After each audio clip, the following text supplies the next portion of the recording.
Okay, part 2, day 2. I couldn't film it all in one day, so I had to do it again. T-shirt, Superman, because technically Houdini was the first superhero. I don't care what you say, Captain America was not the first superhero, Houdini was. And a few things I forgot to mention in my last video. Harry's brother Dash was known as Houdini in his magic career. When he and Harry split, Houdini continued his own magic career separately from Harry's. And when Harry became successful, Dash billed himself as Houdini, the brother of Houdini. Really mooching off your brother there, weren't you, Theodore? When Harry began doing his straitjacket escapes, Houdini also was doing straitjacket escapes. Houdini took it a step further. In the beginning, Harry often did the straitjacket escapes behind a curtain, but Houdini was basically like, Please, sir, anyone could do that behind a curtain. But I'm gonna do it in full view of the audience. Mic drop. which he did. Dash, or Houdini, was actually the first person to do the straitjacket escape in the full view of the audience. And he was also the founder of the Magician's Guild. So he had that going for him. But enough talk, let's get to Houdini's magic career. Sorry if I seemed a little not as interested in the beginning video because, I mean, the beginning of Harry Houdini's life is a little bit boring, but now we get to the really interesting stuff and I promise I will be more excited. Harry and Bess married in 1894, which was the beginning of a magic career. Often Harry and Bess were so poor that they had to share meals. No, I mean really, they had to share a single meal because that was all they could afford. And sometimes they could only afford to buy one cup of coffee, which they also had to share. And that's if they had enough money to buy food at all. Being an entertainer is hard, you guys. It's not easy. But it wasn't until 1899 where Harry's career finally started to go somewhere. One night while the Houdinis were doing a show in St. Paul, Minnesota, an entertainment manager by the name of Martin Beck was in the audience watching them. He was so impressed by Houdini's act that he told him, Hey, that's pretty cool. You should do more of that. Let me be your manager and I'll make you a star, Harry, a star.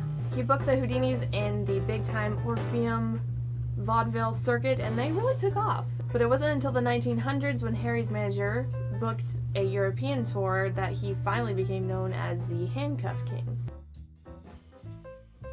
When Harry and Bess got to Europe, specifically London, it was very hard for them to find a venue for them to perform in because then nobody knew who they were. While they were doing a circuit of the area, trying to find a place to perform, Harry came up with a good idea to drum up a little bit of business. The idea was to get as many constables as possible in one location and to get them to bring their handcuffs, and Harry would attempt to get out of them. I can just imagine that conversation with Harry's manager. Hey guys, you know what we should do? Okay, what if we got all the police together, okay, right? And we get them to bring their handcuffs, and I get out of them. We're gonna make them look like complete idiots. It's gonna be great. And it worked, too. Police were completely baffled as to how Harry could get out of every single handcuff they put on him. He was even strip searched so he couldn't be accused of hiding a lockpick. But he actually did hide lockpicks. This man hid lockpicks in false fingers, false soles in the bottom of his shoes, sometimes even in his mouth. Like, how? I like to see you try to hide a lockpick after being strip searched. That is skill right there. Performance-wise, Harry Houdini was a very intense and loud person. He was also considered to be very intimidating, but I mean, have you seen the guy's pictures?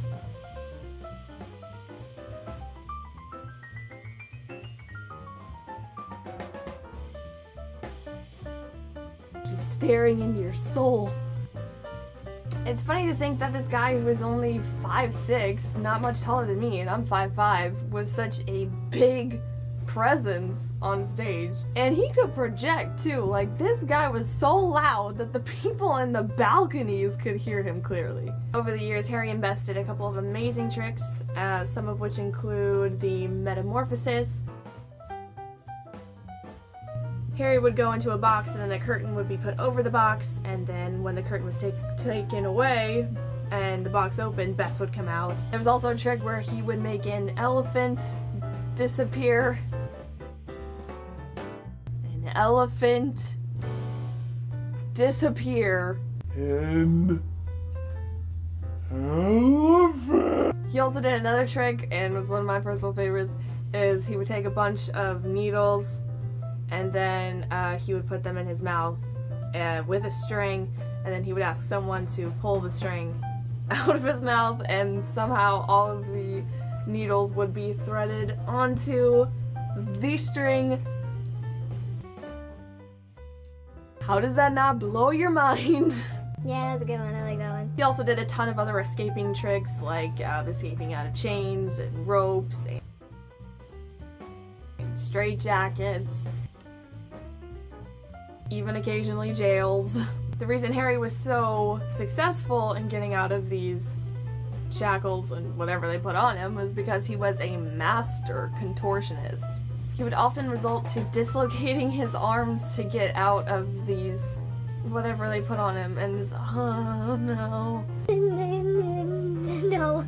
Harry was so dedicated to putting on a good show that whenever they would bind him, he would ask them to pull it as tight as possible.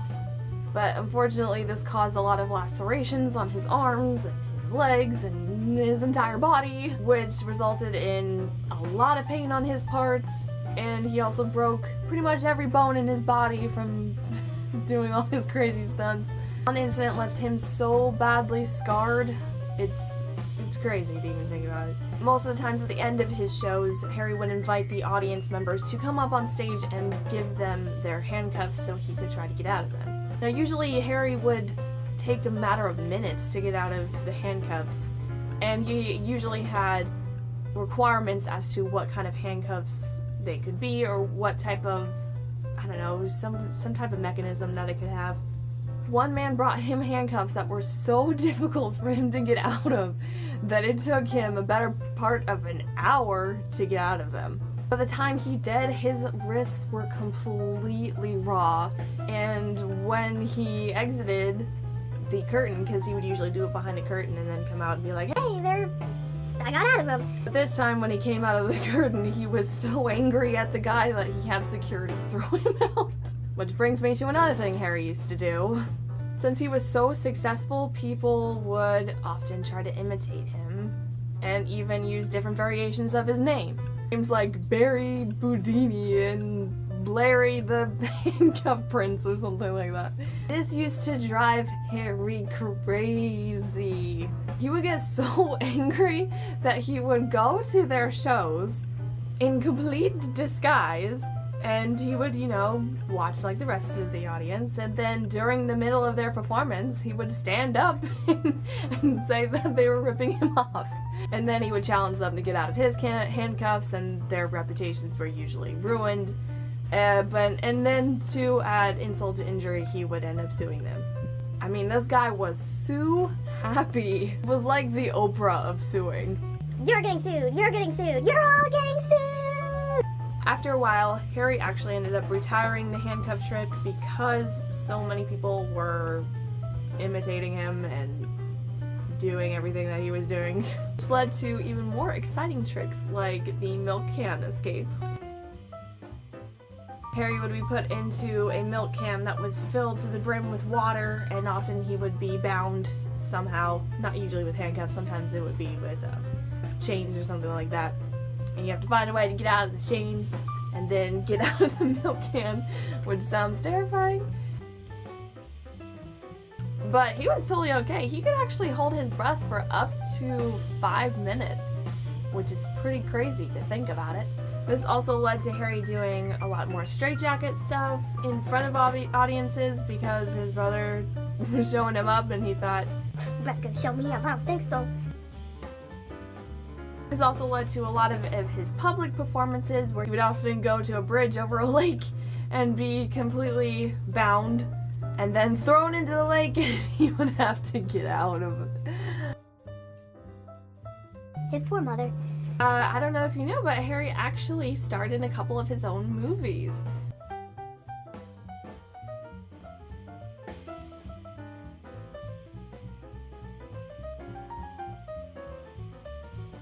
He'd always wanted to be in the movies, but this was the very beginning of when movies were becoming a thing, so, I mean, there wasn't any sound, so it was basically all like...